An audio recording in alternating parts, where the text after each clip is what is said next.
Hello friends, welcome to my channel defence practice class. Defence practice class চ্যানেলের তরফ থেকে তোমাদের সবাইকে স্বাগত। প্রত্যেক দিনের মতো আজকেও চলে এসেছি আমরা একটি নতুন ভিডিও নিয়ে, এবং আজকের এই ভিডিওতে আমরা কিছু গুরুত্বপূর্ণ এমসিকিউ প্রশ্ন নিয়ে আলোচনা করব, যে প্রশ্নগুলো তোমাদের ডাব্লিউবি কনস্টেবল, লেডি কনস্টেবল এবং এসআইয়ের জন্য খুবই গুরুত্বপূর্ণ। তো আজকের এই ভিডিওটি তোমরা প্রথম থেকে শেষ পর্যন্ত দেখো এবং লাস্টে তোমাদের স্কোর অবশ্যই নিচে কমেন্ট বক্সে কমেন্ট করে জানাবে, এবং প্রত্যেকটি প্রশ্নে আমি তোমাদেরকে 5 থেকে 6 সেকেন্ড সময় দেবো, তার মধ্যে রাইট অ্যান্সার কমেন্ট বক্সে কমেন্ট করে জানাবে। তো ফার্স্ট প্রশ্ন দেখো friends, national botanical research institute কোথায় অবস্থিত? ন্যাশনাল বোটানিক্যাল রিসার্চ ইনস্টিটিউট, সঠিক উত্তর হয়ে যাবে এই প্রশ্নের লখনৌতে অবস্থিত। Option D is the right answer. এর পাশাপাশি তোমরা মনে রাখবে বোটানিক্যাল গার্ডেন অফ ইন্ডিয়া কোথায় অবস্থিত? কলকাতাতে অবস্থিত botanical garden of India. Okay, next প্রশ্ন দেখো, 2 নম্বর প্রশ্ন, রুদ্র দমনের জুনাগড় শিলালিপি কোন ভাষায় লেখা? রুদ্র দমনের যে জুনাগড় শিলালিপি সেটি কোন ভাষায় লেখা? সঠিক উত্তর হয়ে যাবে এটি সংস্কৃত ভাষাতে লেখা। সঠিক উত্তর হয়ে যাবে অপশন ডি, সংস্কৃত। নেক্সট প্রশ্ন হলো 3 নম্বর প্রশ্ন, সূর্যের শক্তির প্রধান উৎস কি? সূর্য শক্তির প্রধান উৎসের কথা যদি বলা হয়, হাইড্রোজেন ও হিলিয়াম। সঠিক উত্তর হয়ে যাবে অপশন ডি। নেক্সট প্রশ্ন হলো 4 নম্বর প্রশ্ন, বাতাসে নাইট্রোজেনের শতকরা পরিমাণ কত? এর পাশাপাশি নিচে কমেন্ট বক্সে কমেন্ট করে জানাও নাইট্রোজেন ছাড়াও অক্সিজেন, কার্বন ডাইঅক্সাইডের শতকরা পরিমাণ কত? এটা তোমাদের হোমওয়ার্ক রইল। এবং নাইট্রোজেনের যদি কথা বলা হয়, সঠিক উত্তর হয়ে যাবে option D is the right answer. সঠিক উত্তর হয়ে যাবে ফ্রেন্ডস অপশন ডি।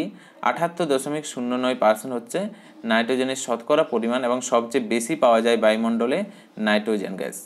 ওকে, এবং অক্সিজেন এবং কার্বন ডাইঅক্সাইডের পরিমাণ কত নিচে তোমরা কমেন্ট করে জানাও। নেক্সট প্রশ্ন হলো 5 নম্বর প্রশ্ন, ব্ল্যাক ফরেস্ট কোথায় দেখা যায়? সঠিক উত্তরটি হয়ে যাবে অপশন বি, জার্মানিতে ব্ল্যাক ফরেস্ট দেখা যায়। নেক্সট প্রশ্ন হলো 6 নম্বর প্রশ্ন, নন্দলাল বসু কোন ক্ষেত্রের একজন বিখ্যাত ব্যক্তিত্ব ছিলেন? সঠিক উত্তর হয়ে যাবে অপশন এ, নন্দলাল বসু ছিলেন একজন বিখ্যাত চিত্রকলা। Option A is the right answer. বিখ্যাত চিত্রকলার একজন ব্যক্তিত্ব ছিলেন। নেক্সট প্রশ্ন দেখো 7 নম্বর প্রশ্ন, ভারতের বৃহত্তম কয়লা খনি হল? তালচের, ঝরিয়া, নেভেলি এবং রানীগঞ্জ। সঠিক উত্তর হয়ে যাবে অপশন বি, ঝরিয়া হলো ভারতের বৃহত্তম কয়লা খনি।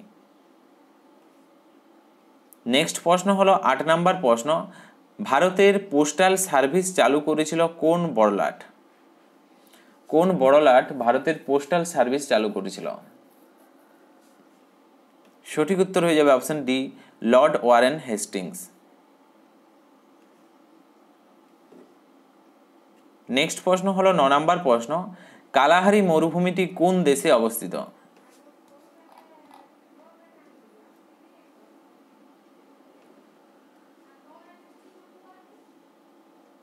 সঠিক উত্তর হয়ে যাবে বোতসোয়ানাতে অবস্থিত। ওকে, কালাহারি মরুভূমি। নেক্সট প্রশ্ন হলো 10 নম্বর প্রশ্ন, হিমাচল প্রদেশের দ্বিতীয় রাজধানী কোনটি?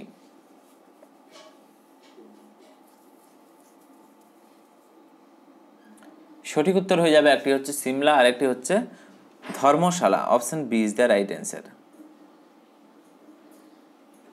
নেক্সট প্রশ্ন হলো 11 নম্বর প্রশ্ন, কার সভাপতিত্বের লন্ডনে প্রধান গোলটেবিল বৈঠক শুরু হয়েছিল? কার সভাপতিত্বে লন্ডনে প্রথম গোলটেবিল বৈঠক শুরু হয়েছিল? তো ফ্রেন্ডস 3টি গোলটেবিল বৈঠক হয়েছিল, এবং এখানে সঠিক উত্তর হয়ে যাবে লন্ডনে গোলটেবিল বৈঠক অনুষ্ঠিত হয়েছিল রামসে ম্যাকডোনাল্ডের। সভাপতিত্বে? সঠিক উত্তর হয়ে যাবে অপশন বি, রামসে ম্যাকডোনাল্ডের সভাপতিত্বে লন্ডনে গোলটেবিল বৈঠক শুরু হয়েছিল। নেক্সট প্রশ্ন হলো ফ্রেন্ডস 12 নম্বর প্রশ্ন, গ্রেট ব্যারিয়ার রিফ কোন উপকূলে অবস্থিত? গ্রেট ব্যারিয়ার রিফ কোন উপকূলে অবস্থিত?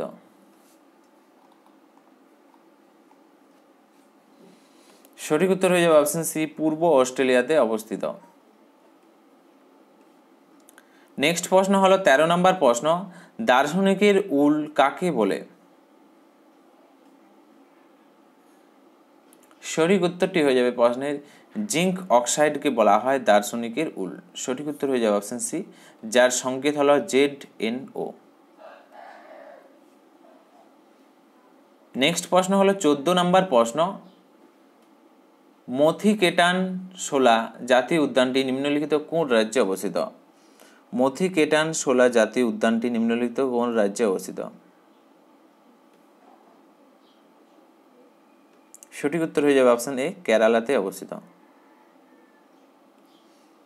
নেক্সট প্রশ্ন দেখো ফ্রেন্ডস 15 নম্বর প্রশ্ন, বঙ্কিমচন্দ্রের আনন্দমঠ উপন্যাসটি কোন বিদ্রোহের পটভূমিতে রচিত?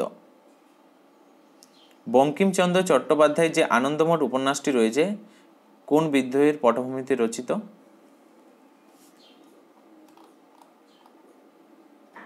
সঠিক উত্তরটি হয়ে যাবে অপশন সি, সন্ন্যাসী বিদ্রোহের পটভূমিতে রচিত।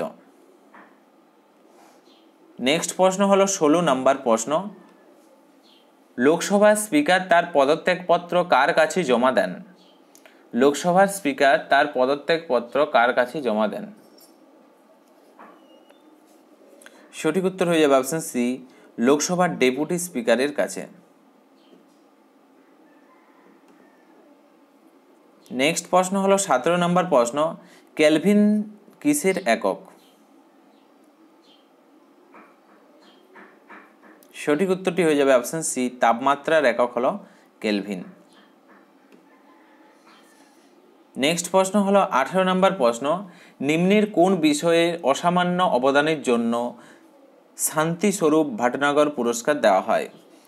নিম্নলিখিত কোন বিষয়ে অসামান্য অবদানের জন্য শান্তিস্বরূপ ভটনাগর পুরস্কার দেওয়া হয়? এই প্রশ্নের সঠিক উত্তর হয়ে যাবে বিজ্ঞান ও প্রযুক্তি। নেক্সট প্রশ্ন হলো 19 নম্বর প্রশ্ন, পৃথিবীর দীর্ঘতম নদী কোনটি? সঠিক উত্তর হয়ে যাবে নীল নদী হলো পৃথিবীর দীর্ঘতম নদী। Option D is the right answer. এবং আজকের ভিডিওর আমাদের লাস্ট প্রশ্ন দেখো, ফ্রিডম বিহাইন্ড ব্রাস কার লেখা?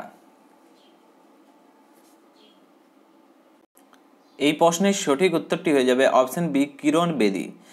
ফ্রিডম বিহাইন্ড ব্রাস কার লেখা? কিরণ বেদির লেখা। Option B is the right answer. তো ফ্রেন্ডস, এগুলি ছিল আজকের আমাদের কিছু গুরুত্বপূর্ণ প্রশ্ন উত্তর। আজকে তোমরা 20টি প্রশ্নের মধ্যে কত স্কোর করতে পারলে অবশ্যই নিচে কমেন্ট বক্সে কমেন্ট করে জানাও। এবং ভিডিওটি তোমাদের যদি ভালো লেগে থাকে অবশ্যই তোমরা একটি লাইক করো এবং তোমাদের বন্ধুদের সাথে ভিডিওটি শেয়ার করো। তো আজকের ভিডিওটি আমরা এখানেই শেষ করছি। Thank you for watching. জয় হিন্দ, জয় ভারত, বন্দে মাতরম।